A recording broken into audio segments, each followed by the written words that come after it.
Yes, indeed, man. I mean, had to bring you back, man. This documentary got everybody talking, people going at it. So, it was only right to bring you back and get your point of view, man. But I want to get right into it, man. 50 and Ja. How you feel about both of them going at it? You seen it? I couldn't do nothing but see it, bro. You know what I'm saying? Because 50, tried to smash him with one of the stories that we told on Art of Dialogue before. But what people don't realize is that the story that they put out there is like that. Having to have some money to keep Big and Craig Mack around before he got to Clyde Davis. You know what I'm saying? They wasn't able to tell that story because they didn't have no intel on that story or what went down, or they didn't do their investigations right, which he also led up to the reason why Wolf ain't here today. You understand? They didn't tell that story.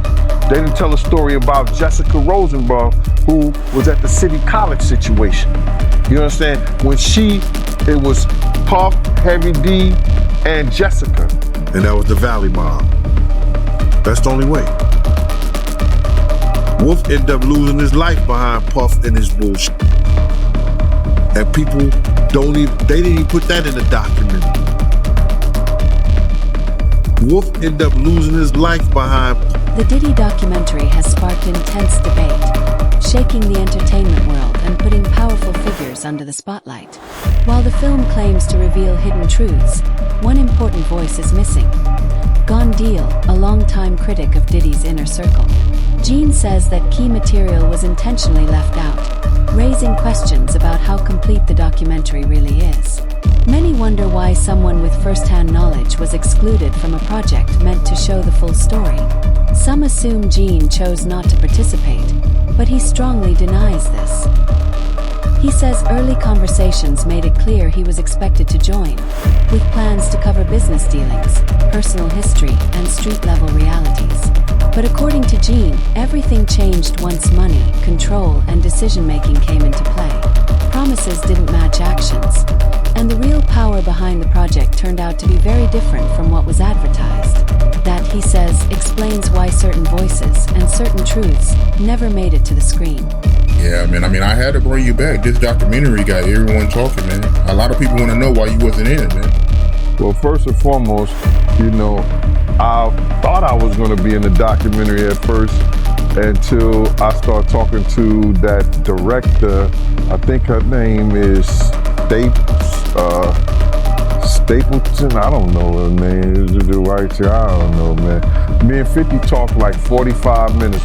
The producers had been calling me and everything. So this one night, 50 called me up, and they got him on the phone. Me and him was just talking. We was talking about old times. Sit down with Black Hands. Sit down with with Puff Kids, the whole Puff situation, and this documentary that he's going to be doing. You know what I'm saying? So I told him that I was going to, have Kirk and Tim. Kirk will be the one who talk about the business part of it.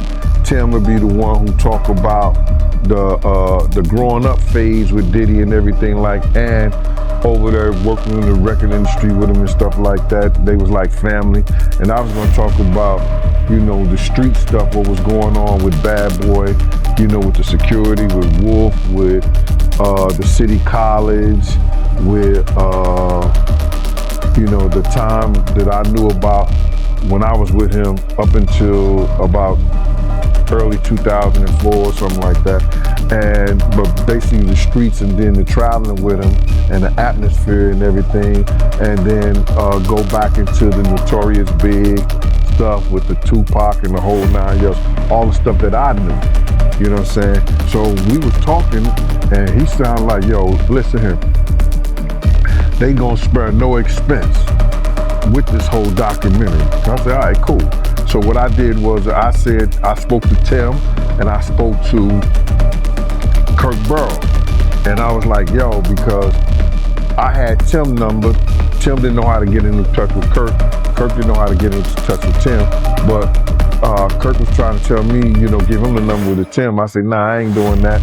So I gave one of the producers the number in the whole 9 yards to get in touch with Tim because I want to see him get money because I know Tim got a hell of a story with Puff. So then I talked to Tim and I told him, yo, listen here, man, we should go in as a package deal. You know, all three of us, we could tell a hell of a story about this whole documentary. You know what I'm saying? From front to start. You know, and then whatever stuff that they get and everything like that. So yo, let's go in there and ask them for 50 a piece. You know what I'm saying? So Tim was like with it, yo, Gene, whatever, you know, go ahead like that. Kirk was like, yeah, okay, cool, Gene.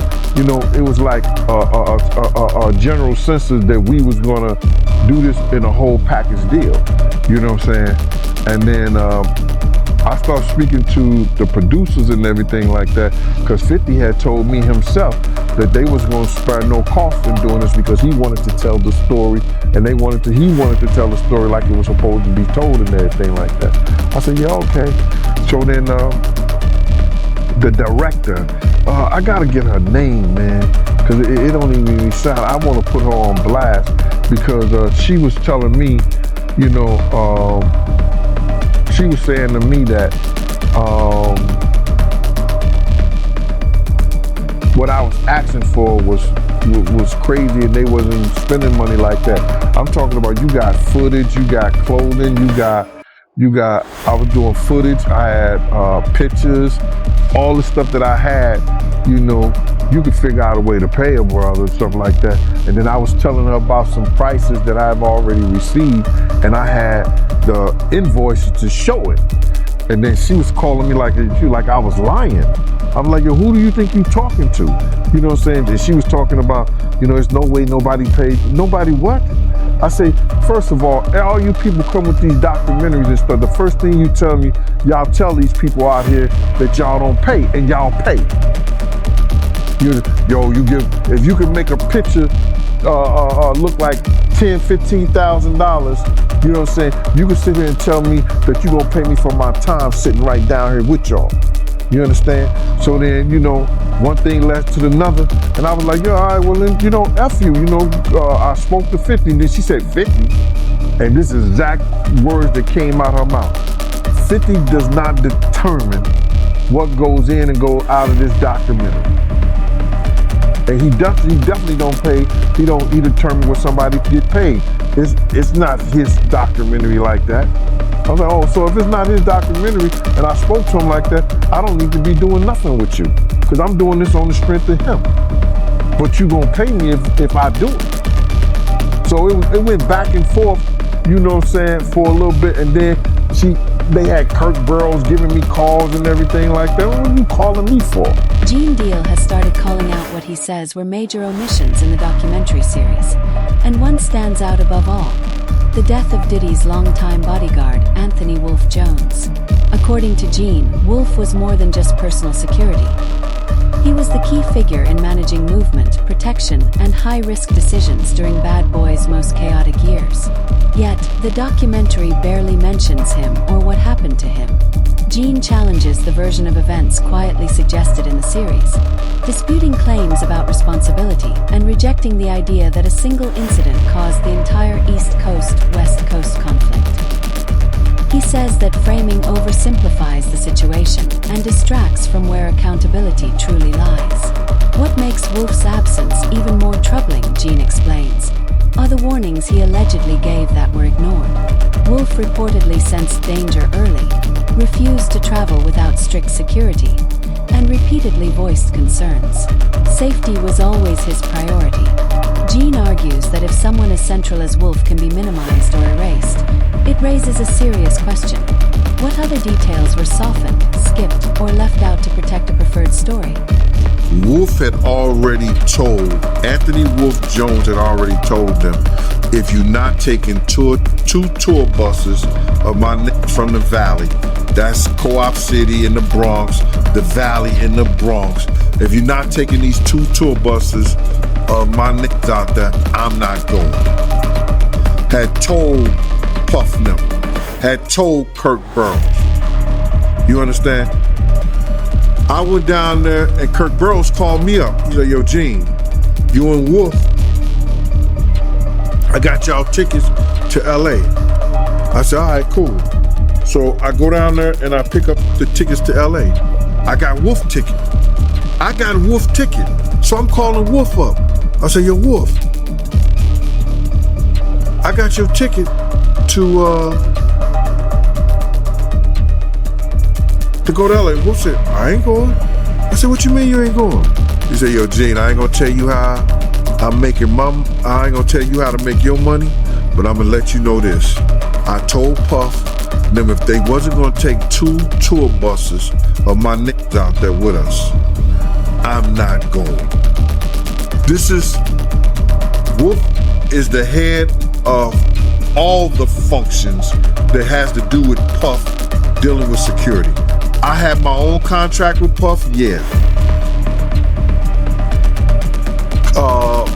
Paul Alford ran Green Gate Security, which is the daily operations of Puff stuff. That's his house, his cars, his transportation. He ran the office, the bad boy office, the clothing, all. He ran the daily operation with his security. Wolf is over whatever's happening with Puff. You understand?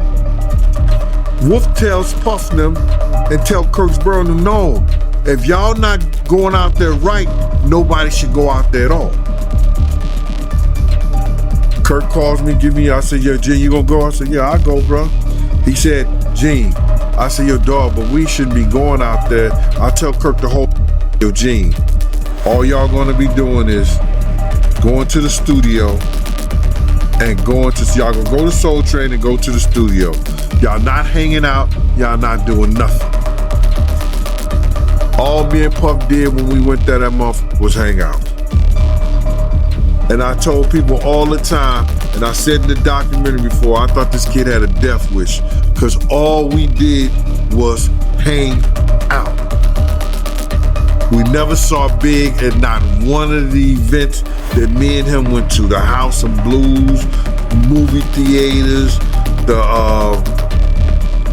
not the California, the Celebrity Club, I guess. Is it Celebrity? No, the answer with a C. Never seen him in none of the clubs, none of the places. You understand? Big ain't coming to none of the places. The one time Big went out is when he got the one club that he went out to is the and that's where he got. So Wolf did not and was not going anywhere that had to do with California. And it wasn't because of the Jake situation. It was that he wanted to be safe, and the only way he felt safe if he was going out there with the dudes from his clique. And that was the Valley Mob. That's the only way. Wolf ended up losing his life behind Puff and his bullshit. And people they didn't even put that in the documentary. Wolf ended up losing his life behind Puff and his and that with BMF. That's a big segment in my book that I wrote I wrote a whole big situation in my book regarding that, man. And I know you're doing this. I want to say that right there because I was there the night that Meech had promised Puff. You know what I'm saying? He ain't have to worry about Suge Knight. He ain't have to worry about nobody from this point on. And telling Puff some shit made him think that he could talk to Wolf any kind of way. Because if anybody knew, BMF was powerful back then. They had dudes from everywhere.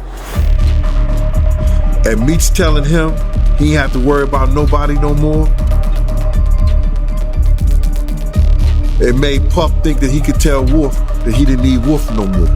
In the end, The Diddy documentary may have left more questions than answers, and the missing pieces could change everything we think we know.